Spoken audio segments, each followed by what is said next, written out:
오늘은 6월 3일 고린도전서 11장 27절부터 34절입니다.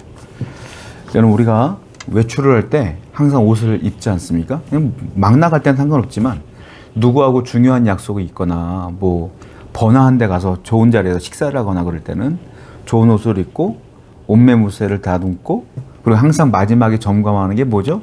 거울 앞에 씁니다. 내 머리는 뭐가 잘못됐는지, 얼굴에 묻은 건 없는지, 옷은 잘 되는지, 넥타이는 삐뚤어지지 않았는지 거울을 딱 보고 점검을 하고 떠나게 되는 것이죠.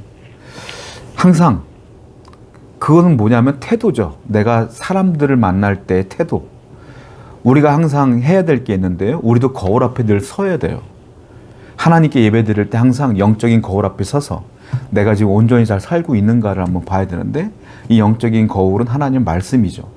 말씀의 거울 앞에 늘 서서 자기 점검을 할 필요가 있다라는 겁니다. 오늘 본문은 사도 바울이 자기 점검을 좀 해라 라고 말하고 있는데요, 27절 말씀 보겠습니다. 그러므로 누구든지 주의 떡이나 잔을 합당하지 않게 먹고 마시는 자는 주의 몸과 피에 대하여 죄를 짓는 것이니라. 사람이 자기를 살피고 그 후에야 이 떡을 먹고 이 잔을 마실지니. 여기 보면 성찬식에 대한 얘기를 어제도 얘기했지만 오늘도 또 얘기하는 거예요. 성찬식에 대한 얘기를 하는데 떡을 먹고 마실 때에 대한 얘기를 하는 겁니다. 그런데 자기를 보면 여기 22절을 보니까 합당하지 않게 먹고 마시는 자는 오히려 성찬식을 통하여 죄를 짓게 되는 것이다 이렇게 말하고 있어요. 내가 합당하지 않은데 이걸 먹을 수는 없다. 그리고 28절 보니까 그래서 사람이 자기를 살피고 그 후에야 이 떡을 먹고 이 잔을 마셔라. 자기를 먼저 살펴라. 합당한 자냐 합당하지 않은 자를 살피라는 거예요. 여기서 오해하면 안 되는 것 중에 하나가, 내가 죄인이기 때문에 성찬식에 참여하면 안 되고, 내가 죄를 짓지 않았기 때문에 성찬식에 참여해도 된다는 말이 아니에요. 왜냐하면 이 땅에는 죄인이 아닌 사람이 없어요. 저도 죄인이고 이 말씀을 듣고 있는 여러분도 죄인이에요. 그러면 우리는 자격으로 따지자면 하나님 앞에 서서 성찬식을 거행할 수가 없어요. 우리는. 그러니까 사도 바울이 말하고 있는 건 자기를 살펴라, 합당한지 합당하지 않은지를 살펴라. 이 말은 뭐냐면 내가 죄인이냐 죄인이지 않느냐를 보는 것이 아니라 내 태도를 보라는 거예요. 태도. 내가 과연 죄인인 모습으로, 간절한 마음으로, 하나님께 용서받는 마음으로, 주님을 바라보는 떨림의 마음으로 이 성찬식에 참여하고 있는지, 아니면 우리가 늘 하던 거니까, 오늘날 한국교회는 성찬식을 매주 하진 않죠. 매주 하진 않죠. 그런데 이당 초대교회는 매주 했거든요. 그러니까 마치 여러분들이 주일 예배를 매주 드리는 것처럼 이분들은 예배를 드릴 때마다 성찬식을 했어요. 그러다 보면 매일매일 하다 보면 어떤 느낌이냐면 매너리즘에 빠진단 말이에요. 그러니까 일상적인 습관처럼 된단 말이에요. 그러니까 그 간절함이 식어. 그 간절함이 식고 그냥 늘 하던 거니까 그 순서대로 그냥 흘러가는 대로 가만히 있는 거예요. 내가 과연 그렇게 하고 있는지, 아니면 여전히 하나님을 향하여 뜨거운 사랑으로 나아가고 있는지를, 그 자신을 살펴라 이 말이에요. 즉 성찬식을 대하는 태도를 얘기하고 있어요. 우리도 마찬가지예요. 우리가 예배 드릴 때 항상 하나님께 뜨거운 마음으로, 내가 죄인인 마음으로, 은혜 받지 않으면 안 됩니다라는 마음으로 예배를 오는지, 아니면 습관처럼 대충 그냥 종교생활 하듯이 하고 있는지를 살피셔야 된다는 거예요. 주님께서 원하시는 건 매주 내가 영적인 거울 앞에 서서 내가 오늘도 죄를 졌구나 라고 간절한 마음으로, 용서받고자 하는 마음으로, 뜨거운 마음으로 예배하기를 원하신다라는 겁니다. 오늘도 여러분들을 살피시고 자기 점검을 해서 항상 예배할 때마다 간절한 마음으로 예배하는 여러분 되기를 축원드립니다. 29절 볼게요.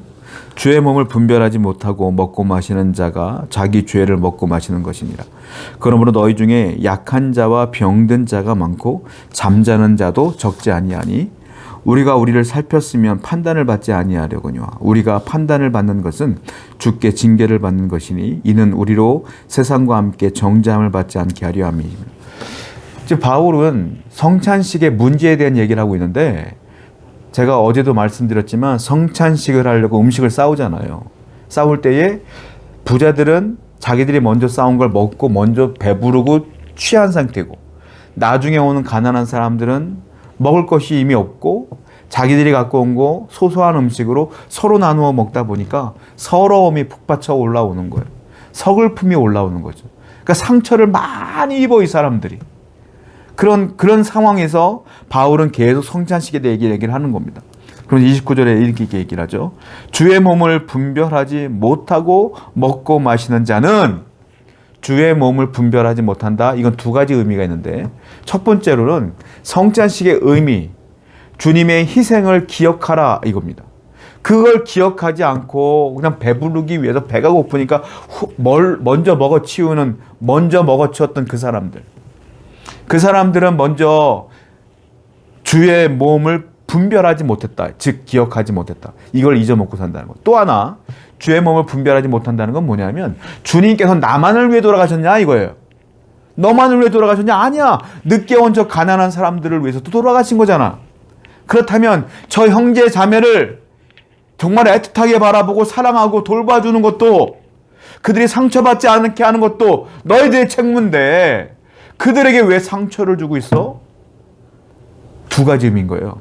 주의 몸을 분별하지 못한다는 건 내가 주님의 은혜를 기억하지 못하는 것. 또 하나, 형제를 사랑하지 못하고 상처 주고 있는 것. 그 얘기를 하고 있는 거예요. 그 두 가지 사건들을 너희가 버리고 있잖아 이 말이에요. 그랬더니 놀라운, 아주 충격적인 얘기를 바울이 해요. 30절을 보면, 그러므로 너희 중에 약한 자와 병든 자가 많고 잠자는 자도 적지 않다. 그랬더니 너희 교회, 너희 가족 가운데 어떤 일이 벌어졌어? 약한 자가 많고 병든 자도 많고 심지어 잠자는 자도 적지 않다. 잠자는 건 완곡한 표현이에요. 뭐예요? 죽었다는 겁니다. 죽은 자도 많잖아. 병들어 죽은 자도 많지. 야, 충격적인 거예요. 너희가 주님을 잊어먹고 니들 마음대로 자기중심적으로 예배했지? 너희가 형제를 상처 주고 살았지? 그랬더니 어떤 일이 벌어졌냐? 너희들의 가정에 약한 자가 많아지고 병든 자가 많아지고 심지어 죽는 자도 생겼잖아. 31절 32절에 우리가 우리를 살폈으면 판단을 받지 아니하려거니와 우리가 판단을 받는 것은 주께 징계를 받는 것이니 이는 우리로 세상과 함께 정죄함을 받지 않게 하려 하심이라. 뭐라고 말해요? 그랬더니 하나님이 너희들을 판단했다 이 말이에요. 판단은 곧 뭐다? 징계다. 하나님이 징계로 너희들에게 그런 일들을 벌이신 거야. 구약시대 보면 하나님을 업신여기고 하나님의 백성을 업신여긴 사람들, 말씀을 업신여긴 사람들을 다 죽었어요. 신약에도 마찬가지다. 그런 일들이 벌어진다. 너희들은 왜 정신을 못 차리냐? 왜 성찬식 교회에 와서 왜 해코지를 하고 사람들에게 상처를 주고 교회를 뒤집어 엎고 쪼개냐? 너희들에게 징계가 있을 거야. 심판이 있을 거야. 라고 충격적인 얘기를 하고 있어요. 성도 여러분, 우리 가정이 잘 되고 여러분들이 잘 되고 교회가 잘 되고 여러분의 평안이 있길 원하면 하나님 잘 섬기세요. 그리고 내 주위에 있는 형제 자매들 잘 챙기세요. 사랑하고 나라는 생각하지 않고 우리라는 생각으로 서로 돌보며 서로 용납하며 사랑하며 살아가야 될 줄로 믿습니다. 33절 볼게요. 그런즉 내 형제들아 먹으러 모일 때 서로 기다리라. 만일 누구든지 시장하거든 집에서 먹을지니 이는 너희의 모임이 판단받는 모임이 되지 않게 하려 함이라.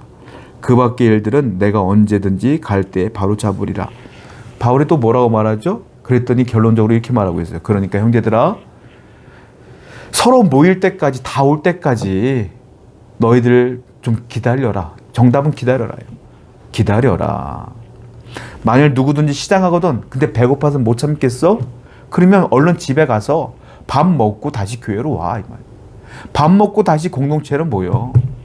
왜 배고프다고 난리 치면서 먼저 먹고 사람들께 상처를 주고 있어? 배가 고프면 집에 가서 먹고 다시 와. 그리고 그 아직 못 온 사람들, 일하다가 늦게 오는 사람들을 끝까지 기다려라. 그리고 이 공동체를 함께 세워가라. 함께 용납하고 함께 하나님을 바라봐야 되지 않겠느냐라고 바울은 권면하고 있어요. 여러분, 중요한 건 뭡니까? 기다림이에요. 우리가 하나님의 응답을 받을 때도 기다려야 되는 것이고요. 그리고 우리가 형제를 바라볼 때도 기다려야 돼요. 누군가를 바라볼 때, 야, 저 사람은 안 변하는구나. 저 사람은 어찌 저렇게 신앙생활을 할까? 저 사람은 성격은 왜 저럴까?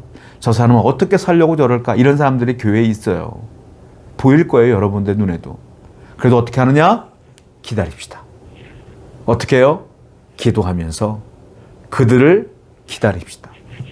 용납하면서, 형제로 인정하면서, 자매로 인정하면서 기다립시다. 기다리고 기다리고 기다리면 하나님의 때에 하나님이 역사하셔서 그들을 변화시킬 줄로 믿습니다. 그러므로 항상 우리는 기다려야 돼요. 오늘도 잘 기다리는 여러분 되기를 축원드립니다. 기도하겠어요. 아버지, 모든 문제의 해답은 기다리는 겁니다. 항상 주님의 응답도 기다리며 형제들의 변화도 기다리며 또한 나 자신도 항상 하나님 앞에 여유롭게 나아가요. 내 중심적인 것이 아니라 하나님 중심적으로 살아가는 성도들 되게 하여 주시옵소서. 예수님의 이름으로 기도드렸습니다. 아멘.